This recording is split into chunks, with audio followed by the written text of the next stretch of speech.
देखिए, टुडे चाणक्य का जो सर्वे है या एग्जिट पोल है, सब चीज़ मुझे समझ में आ रही है। एक ही बात मुझे अभी भी नहीं समझ में आ रही। कई लोग कह रहे हैं, अब वो कुछ देख रहे होंगे तो बता रहे होंगे, जो मुस्लिम महिलाओं का वोट बड़ा सब बता रहे हैं। अगर ये है तो फिर 200 के पहले कहाँ रुकनी चाहिए गाड़ी? भाई मुसलमानों ने तो जम कर वोटिंग की है ना, तो फिर तो गाड़ी 200 के नीचे रुकनी नहीं चाहिए। और मेरा तो ये मानना है कि मुसलमान वोटर है जो इस बार और ज्यादा मजबूती से तेजस्वी के लिए वोट कर रहा है, जिसकी वजह से वो एनडीए के सामने एक चुनौती की तरह खड़ा है। नंबर के तौर पर मैं भी ये मानता हूं कि सिर्फ भाजपा और जनता दल यूनाइटेड मिलाकर 140 के आसपास पहुंचेंगे, इसलिए नंबर तो उधर जा रहे हैं। लेकिन जब कोई कहता है कि मुस्लिमों ने बहुत दे दिया, यादव महिलाओं ने ही एक हद तक भी दिया होगा।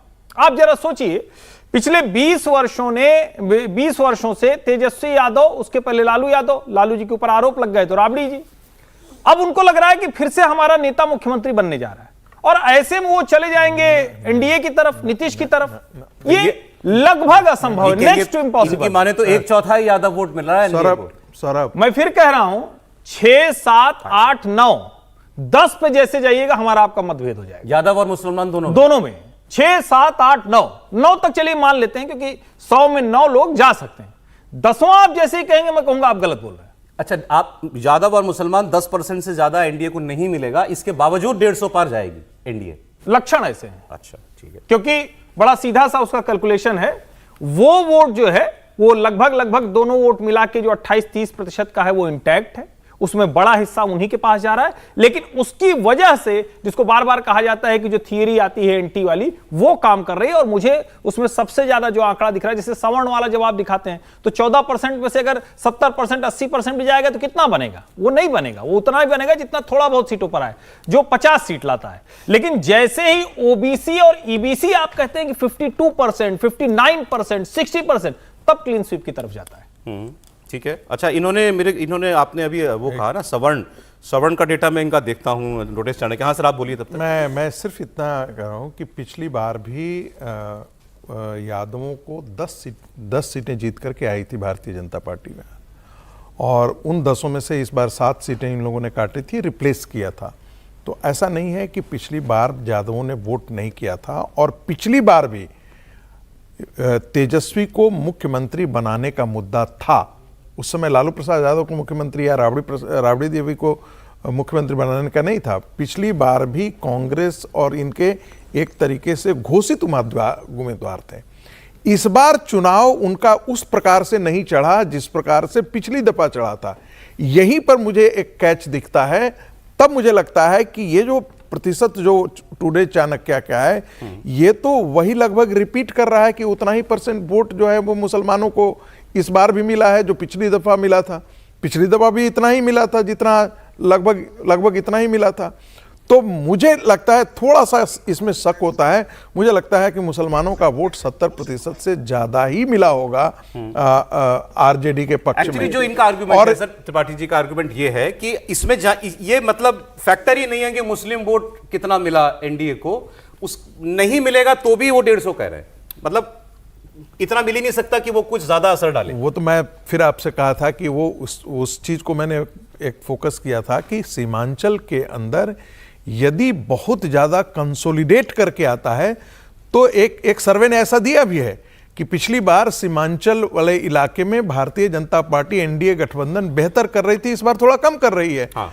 इसलिए क्योंकि वो मुस्लिम वोट ज्यादा कंसोलिडेट किया है, और जैसे ही ओवैसी की पार्टी कमती है आरजेडी वहां पर बढ़ेगा। टुडेस चाणक्य ने, फिर मैं बता दूं, टुडेस चाणक्य जो ये कह रहा है कि 160 सीट आनी चाहिए एनडीए की, वो यादव और मुस्लिम वोट कुछ दे रहा है। 1/4 यादव वोट भी कह रहा है एनडीए को जाएगा, 12% जो है मुसलमान का वोट भी जाएगा। मुझे हैरानी हुई जब इन्होंने बताया कि ब्राह्मण, बनिया and Rajput upper caste vote जो है ये कह रहे हैं 63% ±3, 60% मानिए 60% अपर कास्ट वोट जो है वो एनडीए को मिल रहा है। तो यहां तो वैसा कंसोलिडेशन तो नहीं है जो होना चाहिए था, या जो होता आया। पिछली बार भी हुआ था, ऐसा ही हुआ था। मैं वही तो कह रहा हूं। कई ऐसे सर्वे दिखा रहे हैं कि जैसे अपर कास्ट में आप किन को लेते हैं, भूमिहार को लेते हैं, ब्राह्मण को लेते हैं, कायस्थ को लेते हैं। कायस्थ का वोट स्प्लिट नहीं करता है, जनरली वो एनडीए के साथ होता है। रह गई बात ब्राह्मण का, भूमिहार का, भूमिहारों का वोट भी नहीं जाता था, लेकिन इस बार तो 18% के आसपास शिफ्ट दिख रहा है वोट यादव उधर हाँ, महागठबंधन को। एक आध सर्वे ऐसे निकाल करके बता रहे हैं। हाँ, तो ये ओवरऑल 18% 18% में 18% इसलिए क्योंकि 7 कैंडिडेट दिया है। और मैं फिर आपसे कह रहा हूं, जाति इंपॉर्टेंट कई बार ये हो जाती है जहां पर वोट शिफ्ट कर जाता है। इसके बाद एक लाइन बस इसका मतलब ये प्रचंड जीत जो प्रेडिक्ट कर रहा है एनडीए की टुडेज चाणक्य, वो बेसिकली कह रहा है यादव ओबीसी और माफ कीजिएगा दलित ओबीसी ईबीसी वोट से मेजॉरिटी, क्योंकि वो उसमें महिला को जोड़ दीजिए। 70% महिला इंपॉर्टेंट फैक्टर है जी। जो हो सकता है कि यादव महिलाएं भी वोट की हों, कुछ मुस्लिम महिलाएं भी वोट की हों। ऐसा नहीं है कि वो नहीं करती हैं, 8 करती हैं, 10 वोट करती हैं, 20 वोट करती हैं। ठीक है सर। हो सकता है क्या शायद इस बार मुस्लिम महिलाएं अलग तरीके से वोट करेंगी। लोकसभा चुनाव में ऐसा नहीं दिखा था, इसलिए थोड़ा सा शक होता है। 44% वोट अगर किसी को मिल रहा है तो ऐसा नहीं हो सकता कि 1-2 वर्गों की हाई कंसोलिडेटेड वोट से मिलेगा, उसको ओवरऑल वोट मिलता है। देखिए, जो बात हो रही, चाहे सवर्ण में राजपूत, ब्राह्मण, भूमिहार, कायस्थ उनकी बात करें तो कायस्थ तो उसमें सचमुच बहुत ज्यादा डेडिकेटेड है। जो आप कह रहे हैं कि चला गया ना, वो इसलिए चला गया कि राष्ट्रीय जनता दल में ढेर सारे भूमिहार और राजपूत और ब्राह्मण प्रत्याशी दिए हुए हैं। जो यादव आप कह रहे हैं वो यादव प्रत्याशियों तक है, लेकिन इस बार जो एनडीए के यादव प्रत्याशी हैं वो कम है। उसको भी तो आप जरा जोड़िए ना। पिछली बार जो मिला था क्योंकि वो प्रत्याशी ज्यादा थे। यादवों का भी वोट लोकसभा के समय में नरेंद्र मोदी के साथ जाता है, ये मतलब अब तो ओपन सीक्रेट होगा। उत्तर प्रदेश, बिहार जैसे राज्यों में जाता है, लेकिन विधानसभा आते ही वो समाजवादी पार्टी और राष्ट्रीय जनता दल के साथ मतलब बहुत कंसंट्रेट हो जाता है। ठीक, अब मैं आपको एक बयान सुनाता हूं पप्पू यादव का।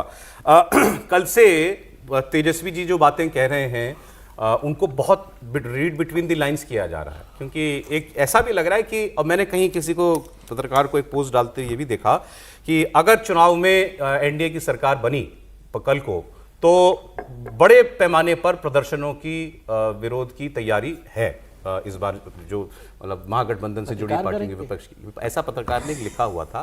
पप्पू यादव की बात आप सुनिएगा तो जोड़िएगा फिर। नहीं, लेकिन सर ने जो कहा, सर एक बार फिर से आप ये क्या कह रहे थे? क्या पत्रकार कर रहे हैं? ये पत्रकार नहीं करेंगे। अच्छा। पत्रकार ने लिखा है कि ये विपक्षी पार्टियां करेंगी, ठीक। आरोप लगाएंगे गड़बड़ हुआ चुनाव में। पप्पू यादव की बात सुनिए आप। आज की रात भारी है। मैं आप सबसे आग्रह करना चाहूँ, मैं कल ही कह चुका हूँ सुबह में कि 8 और 18 तक मिनिमम महागठबंधन की सीटें हैं। मैक्सिमम 23, 24, 25 हो सकते हैं। बेईमानी यदि ना हो तो महागठबंधन की सरकार बनना तय है। करो मरो का ये चुनाव है, मरता क्या नहीं करता। अंजाम जितना भारी हो परवाह मत कीजिएगा। जी के क्या करना है जब हम अपने अधिकार की हिफाजत नहीं कर पाएंगे? कब तक इन दरिंदों के हाथ पिसते रहेंगे?